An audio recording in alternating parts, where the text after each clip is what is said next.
Le Premier ministre égyptien a même ajouté à la phrase que vous venez de citer le fait que l'Égypte est prête à faire des sacrifices afin d'aider les deux parties engagées dans cette confrontation, donc Israël et le Hamas, à parvenir à un cessez-le-feu. Il a parlé depuis un lieu très symbolique, l'hôpital de Shifa. C'est là que la plupart des blessés gazaouis ont été apportés après une série de bombardements très intensifs toute cette nuit. L'armée israélienne parle de près de 150 frappes sur des sites stratégiques. C'est quasiment une forte déflagration assourdissante toutes les 5 minutes. Autant dire que les Gazaouis ont peu dormi. Ils sont quasiment terrés chez eux. Cet endroit, l'un des plus peuplés au monde, ressemble à une ville fantôme. Je me suis rendu tout à l'heure notamment aux abords du ministère de l'Intérieur du Hamas qui a été bombardé, détruit.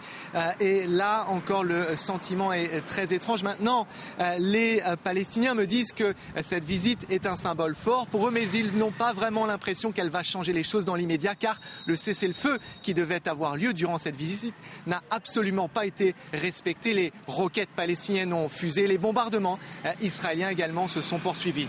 Peut-on aller jusqu'à la rupture des accords passés entre l'Égypte et Israël ?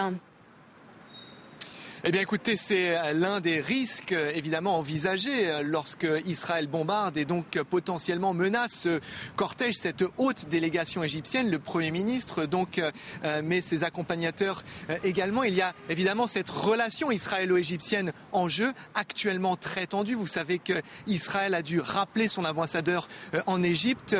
L'Égypte en a fait de même. L'ambassadeur égyptien en Israël est parti et il faut savoir que l'Égypte est l'un des deux seuls pays de la région avec la Jordanie à avoir un accord de paix avec Israël, et c'est un accord auquel l'État hébreu tient énormément car c'est l'un des piliers de stabilité justement de cette région.